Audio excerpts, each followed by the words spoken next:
Sons da alma. Carta de Paulo aos Gálatas, capítulo 1. Eu, Paulo, com meus companheiros na fé, envio saudações às igrejas da Galácia. Minha autoridade para escrever a você não vem de ninguém, nem procede de alguém de hierarquia superior, mas diretamente de Jesus, o Messias, e de Deus o Pai, que o ressuscitou dos mortos. Fui convocado por Deus. Quero saudá-los com as belas palavras graça e paz. São belas, pois nos lembram como Jesus nos resgatou do mundo maligno em que vivemos quando se ofereceu em sacrifício por nossos pecados.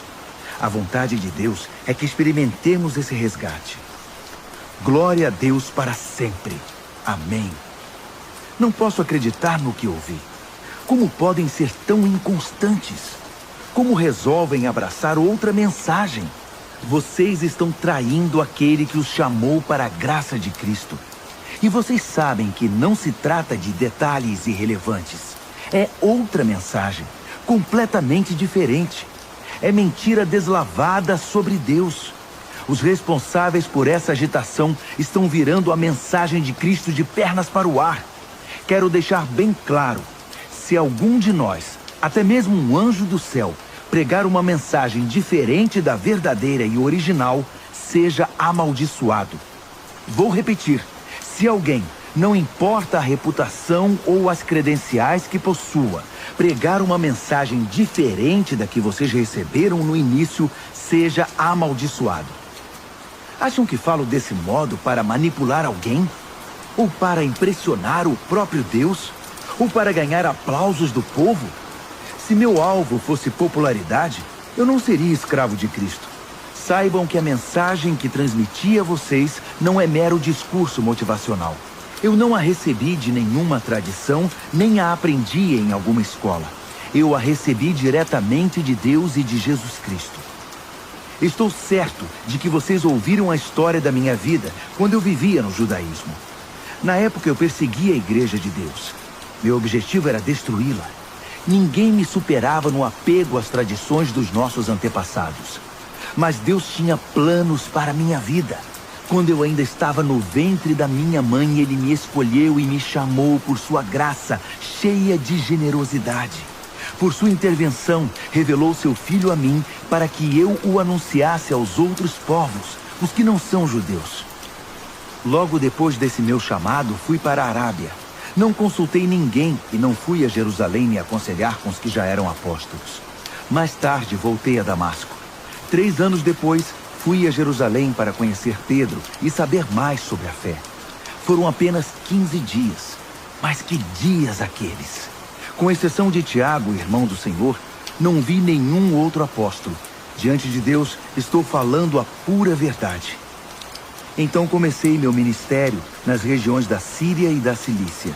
Mesmo depois de todo aquele tempo, eu ainda não era conhecido nas igrejas cristãs da Judéia. O que sabiam de mim era apenas isto. Aquele homem que antes nos perseguia, agora está pregando a mesma mensagem que tentou destruir. E como eles agradeceram a Deus e o adoraram por minha causa.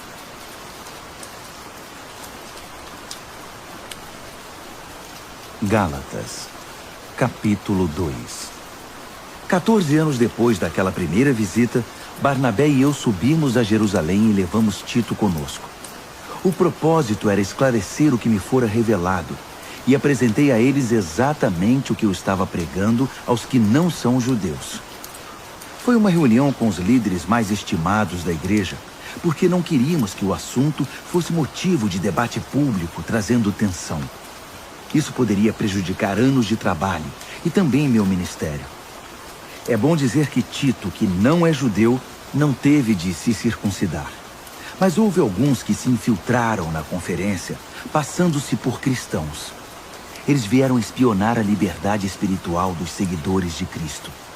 O propósito deles era nos reduzir à escravidão legalista, mas nós não demos chance a eles. Não podíamos permitir que vocês deixassem de lado a verdadeira mensagem. Quanto aos que eram considerados importantes na igreja, a reputação deles não me incomodou. Eu não me impressiono com aparências. Quanto mais Deus. Nenhum deles acrescentou nada à mensagem que eu prego. Logo ficou evidente que Deus me havia confiado a tarefa de pregar aos não-judeus a mesma mensagem pregada por Pedro aos judeus. Reconhecendo que Deus tinha me chamado, Tiago, Pedro e João, colunas da igreja, receberam a mim e a Barnabé e nos designaram para o ministério aos demais povos. E eles continuavam alcançando os judeus. Apenas acrescentaram um pedido: que nos lembrássemos dos pobres, o que é meu desejo profundo. Depois disso, Pedro veio a Antioquia. Acabei tendo de confrontá-lo, pois ele errou feio. Vou contar como foi. Antes que algumas pessoas da parte de Tiago chegassem à cidade, Pedro comia normalmente com os que não eram judeus. Mas depois que o grupo de Jerusalém chegou, todos conservadores, ele começou a evitar todo o contato com seus amigos não-judeus. Isso provou que ele tinha medo do grupo conservador judaico, que tentava fazer valer o velho sistema da circuncisão. Infelizmente, o restante dos judeus da igreja de Antioquia aderiu à hipocrisia, até mesmo Barnabé. Quando vi que eles não se comportavam de acordo com a mensagem, contestei Pedro na frente de todos. Se você, que é judeu, não segue as regras judaicas quando não está sendo observado pelos guardiões de Jerusalém, que direito tem de exigir que os não-judeus se adaptem aos costumes judaicos, só para causar boa impressão aos seus velhos amigos de Jerusalém? A verdade é a seguinte: nós, judeus, não somos superiores aos demais pecadores. Sabemos muito bem que não somos justificados diante de Deus por guardar regras, mas apenas pela fé em Jesus Cristo. Como sabemos disso? Nós tentamos, e com o melhor sistema de regras do mundo. Sabendo que ninguém pode agradar a Deus por esforço próprio, cremos no Messias para sermos justificados por Deus. Isso nunca acontecerá por praticarmos o bem. Já perceberam que ainda não somos perfeitos? Grande novidade. Mas vendo que gente como eu, que creu em Cristo e foi justificado por Deus, não é perfeita, teriam vocês a ousadia de acusar Cristo de ser conivente com o pecado? Que acusação leviana! Se eu tentasse ser justo praticando o bem, estaria reconstruindo aquilo que destruí. Estaria agindo como um charlatão. Explico o que aconteceu comigo. Tentei guardar regras e me esforçar para agradar a Deus, mas isso não funcionou. Então desisti de ser um homem da lei para me tornar um homem de Deus. A vida de Cristo me mostrou como fazer isso e me deu capacidade de viver assim. Eu me identifico totalmente com Ele. De fato, fui crucificado com Cristo. Meu ego não ocupa mais o primeiro lugar. Pouco me importa parecer justo ou ter um bom conceito entre vocês. Não estou mais tentando impressionar Deus. Agora, Cristo vive em mim. A vida que vivo não é minha, mas é vivida pela fé no Filho de Deus, que me amou e se entregou por mim. E eu não volto mais atrás. Não está claro que voltar para a velha religião de guardar regras e agradar os outros é abandonar a nova vida de relacionamento com Deus? Não posso desprezar a graça de Deus. Se é possível ter um relacionamento vivo com Deus, apenas guardando regras, Cristo morreu em vão.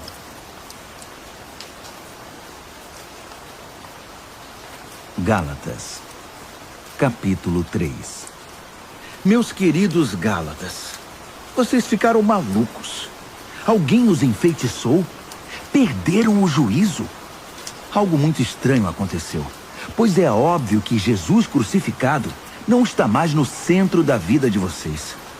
E vejam que o seu sacrifício na cruz foi apresentado a vocês com muita clareza. Permitam-me perguntar: como começou a nova vida de vocês? Foi resultado do esforço para agradar a Deus? Ou foi por terem aceitado a mensagem de Deus? Pretendem continuar com essa loucura? É preciso perder o juízo para pensar que é possível completar por esforço próprio aquilo que foi iniciado por Deus.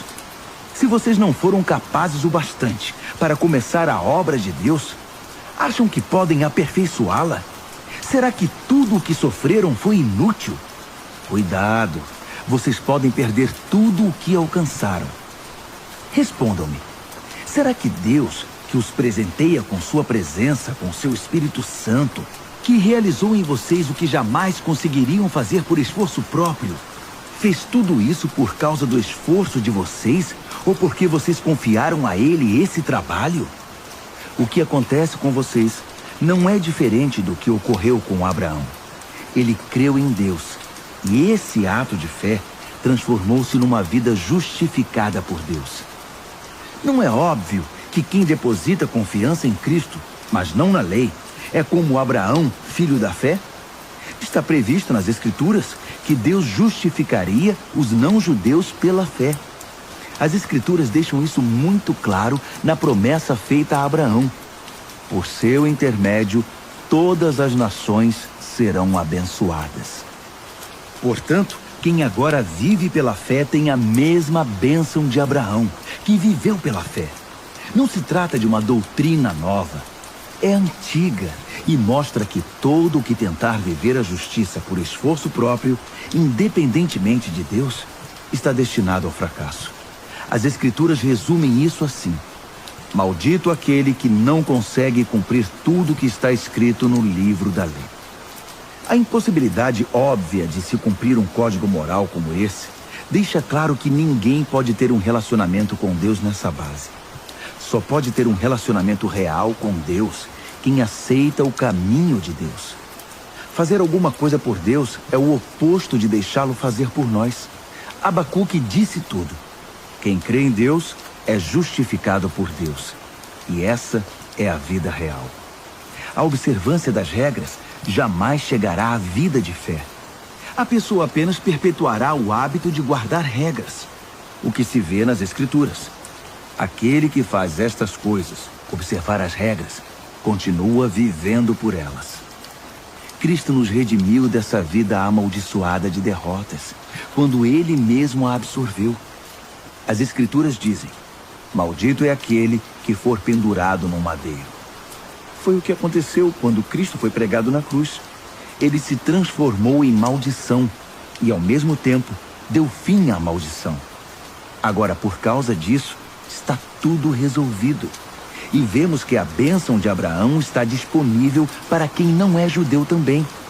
Todos agora podem receber a vida de Deus, o seu Espírito que está em nós e conosco quando cremos, exatamente como Abraão o recebeu.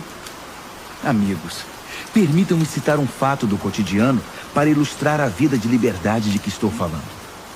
Quando o testamento de alguém é ratificado, ninguém pode anulá-lo nem acrescentar-lhe nada. É o caso das promessas feitas a Abraão e ao seu descendente.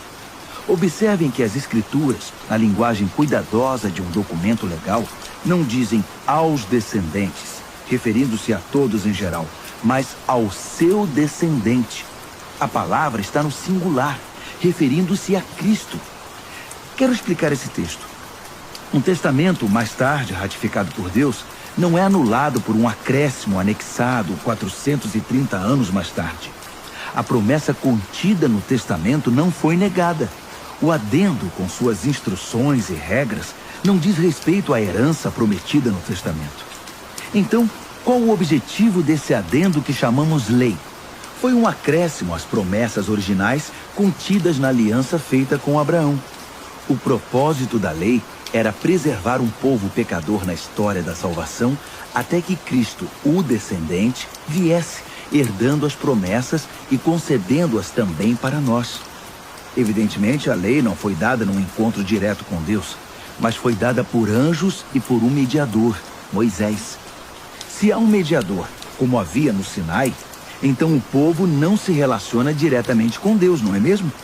Mas a promessa original é a bênção direta de Deus, recebida pela fé. Estaria então a lei contra a promessa? Seria uma negação da vontade de Deus para nós? Nunca. Seu propósito foi mostrar que não tínhamos um relacionamento de verdade com Deus. Ou seja, mostrar como é absurdo esperar que um sistema religioso consiga sozinho o que só é possível com fé, pelo cumprimento da promessa de Deus. Pois se observar regras pudesse trazer vida para nós já a teríamos obtido. A questão é que, enquanto ainda não havíamos chegado a ponto de responder com fé ao Deus vivo, fomos devidamente guardados e protegidos pela lei mosaica. A lei era como aqueles tutores gregos, bem conhecidos de vocês, que conduzem as crianças à escola e as protegem de perigos ou distrações, certificando-se de que chegarão aonde devem ir. Mas agora que chegaram ao destino, não precisam mais desse tutor. Pela fé em Cristo, vocês têm agora um relacionamento direto com Deus. O batismo que receberam em Cristo não foi um simples banho, mas um novo começo. Vocês também passaram a usar novas roupas, roupas de adulto na fé, a vida de Cristo, o cumprimento da promessa original de Deus. Na família de Cristo, não pode haver divisões entre judeus e não-judeus, escravos e livres, homens e mulheres. Entre vocês todos são iguais. Isto é, nós todos estamos em um relacionamento comum com Jesus Cristo. Agora que são a família de Cristo, vocês são também os famosos descendentes de Abraão, herdeiros de acordo com as promessas da aliança. Gálatas, capítulo 4. Permitam-me mostrar a vocês as implicações disso. Enquanto é menor de idade, o herdeiro não está em posição melhor que a do escravo. Ainda que legalmente seja dono da herança, estará submisso a tutores e administradores até a data estabelecida por seu pai para a emancipação. Assim acontece conosco. Como escravos, dependíamos dos dominadores deste mundo, sem autoridade sobre a própria vida, pois ainda não havíamos sido emancipados. Mas quando chegou o tempo estabelecido, Deus enviou-nos seu Filho, nascido de uma mulher, sob as condições da lei, para redimir os que estavam sob o domínio da lei. Assim fomos libertados para sermos filhos que têm direito à herança. Uma vez que fomos adotados como filhos, Deus enviou o Espírito do seu Filho ao nosso coração, o que nos dá o privilégio de chamá-lo Papai. Essa intimidade com Deus é para vocês que são filhos, não para escravos. E como filhos, são também herdeiros com pleno acesso à herança. Antes de conhecerem Deus pessoalmente, vocês eram escravos dos deuses, que nem deuses são. Mas agora que conhecem o Deus verdadeiro, ou melhor, agora que Deus conhece vocês, como podem se sujeitar novamente a esses pretensos poderes? É como temer o bicho-papão. E não é isso que vocês fazem quando observam tradições e superstições associados a datas e festas especiais?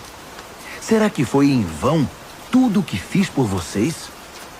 Meus queridos, gostaria muito que se pusessem em meu lugar. Afinal, foi o que fiz quando estive com vocês.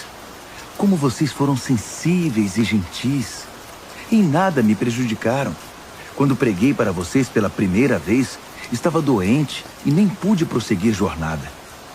Sei que não é fácil receber um hóspede doente, mas vocês me trataram tão bem como se eu fosse um anjo de Deus, ou como se estivessem recebendo o próprio Jesus. O que aconteceu com toda aquela alegria? Sei que vocês teriam me dado os próprios olhos se fosse preciso.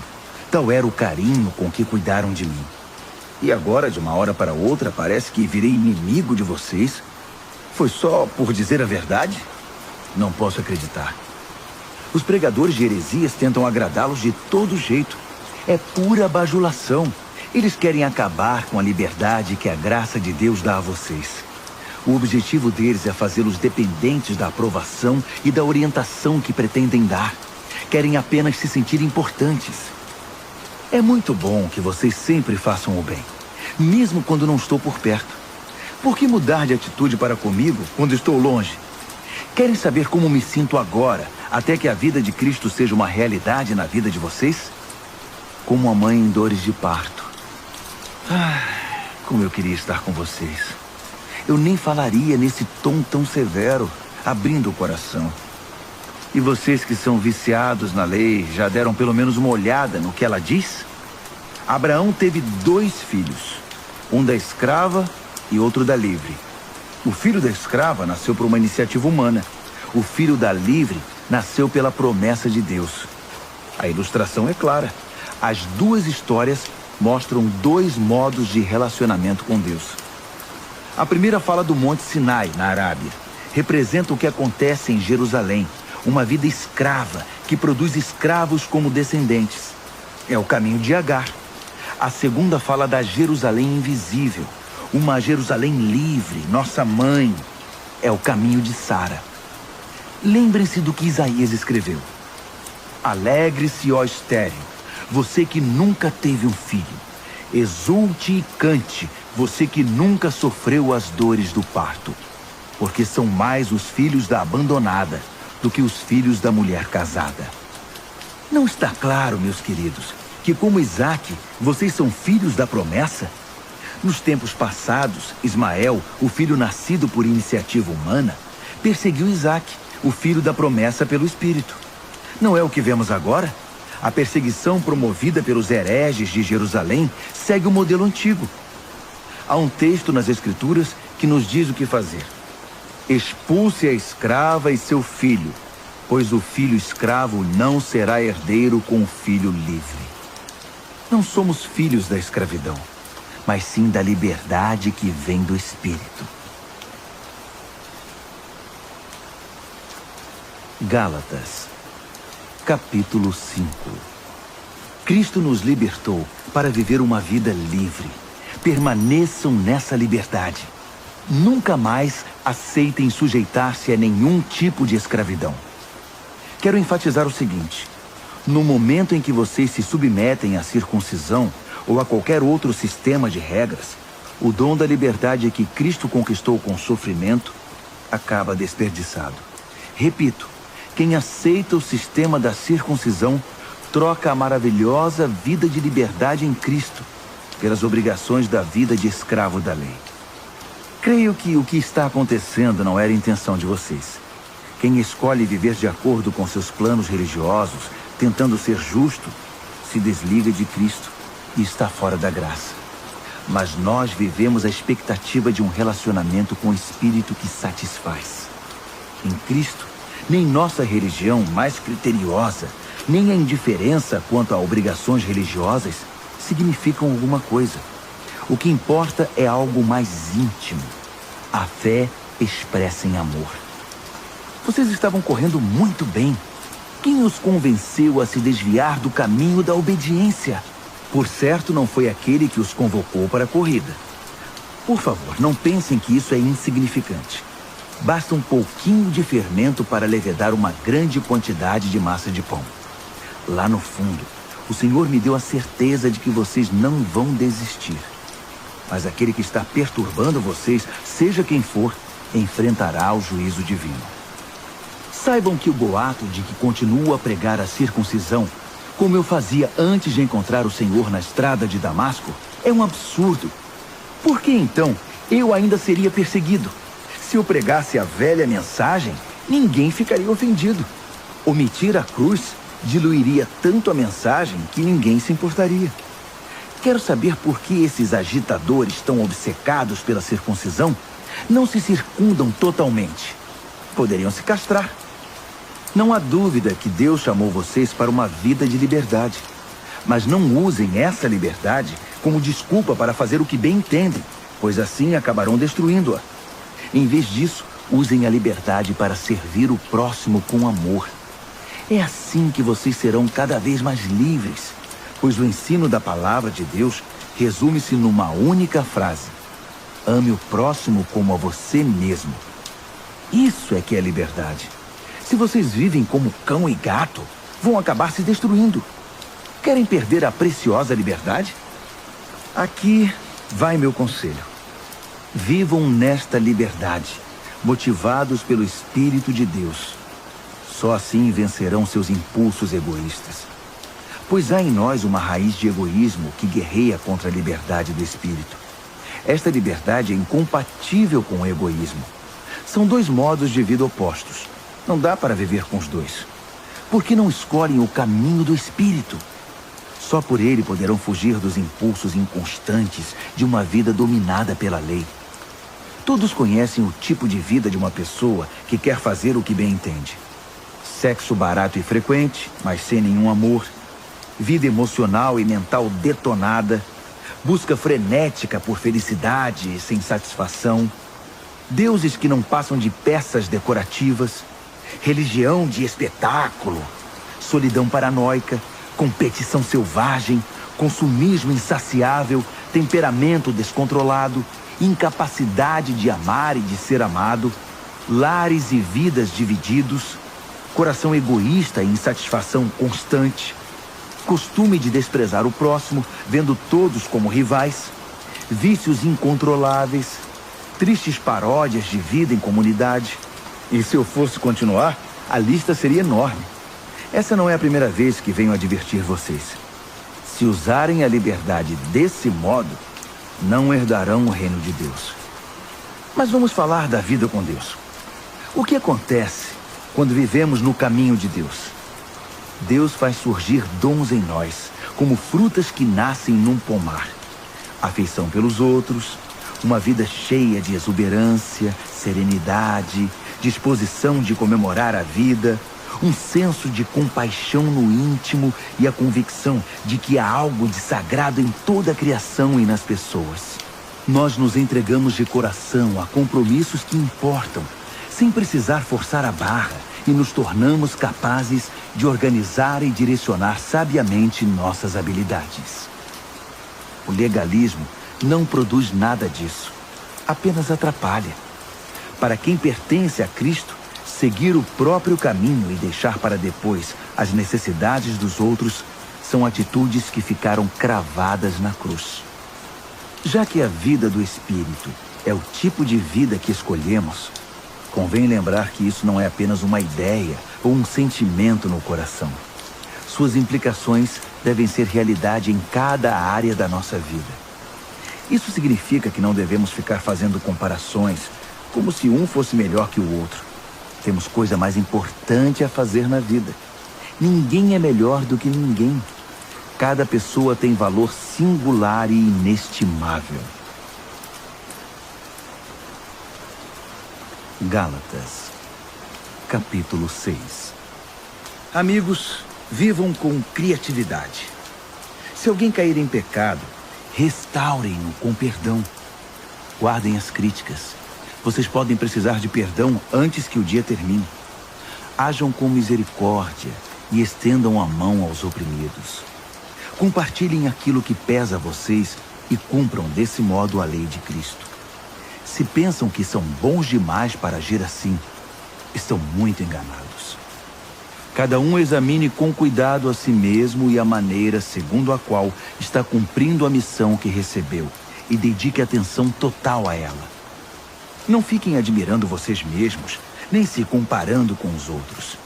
Cada um precisa assumir o compromisso de fazer o melhor que puder com sua vida.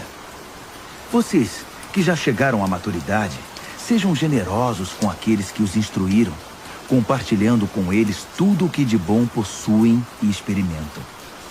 Não se enganem, ninguém faz Deus de bobo. Toda pessoa colhe o que plantou. Quem planta egoísmo, ignorando a necessidade dos outros e a Deus, colherá o mal. O resultado de sua vida será frutos inúteis. Mas aquele que planta conforme Deus, permitindo que o Espírito faça a obra de crescimento nele, terá uma colheita de verdadeira vida, vida eterna. Portanto, não se cansem de fazer o bem. No tempo certo, teremos uma boa colheita, se não nos desesperarmos nem desistirmos. Cada vez que tivermos chance, trabalhemos para o benefício de todos, a começar pelos mais próximos de nós na comunidade da fé. Nestas linhas finais, chamo a atenção para os traços grossos da minha caligrafia, para ressaltar a importância do que escrevi. Aqueles que tentam impor a vocês a prática da circuncisão têm um único objetivo: querem parecer bons sem fazer esforço, pois não têm coragem de viver a fé que compartilha o sofrimento e a morte de Cristo. A doutrina deles nada é, até porque nem eles guardam a lei. Observam apenas as leis que interessam aos seus propósitos. Eles querem que vocês sejam circuncidados para que possam se orgulhar do sucesso em recrutá-los para o lado deles. Como são desprezíveis. Quanto a mim, não vou me orgulhar de nada, a não ser da cruz do nosso Senhor Jesus Cristo. Por causa daquela cruz, fui crucificado aos olhos do mundo, libertado da atmosfera sufocante, da necessidade de agradar os outros e me encaixar nos padrões mesquinhos ditados por eles. Percebem que esta é a questão principal? Não é o que fazemos, como submeter-se à circuncisão ou rejeitá-la. É o que Deus está fazendo. E Ele está criando algo novo, uma vida livre. Todos os que caminham por esse padrão são um verdadeiro Israel de Deus, seu povo escolhido. Paz e misericórdia sejam com eles. Francamente, não quero mais ser incomodado com essas disputas. Tenho coisas mais importantes para fazer, como viver a fé com seriedade. Trago em meu corpo as cicatrizes do meu trabalho por Jesus. Que tudo o que nos é concedido livremente pelo Senhor Jesus Cristo venha a ser de fato de vocês, meus queridos amigos. Amém.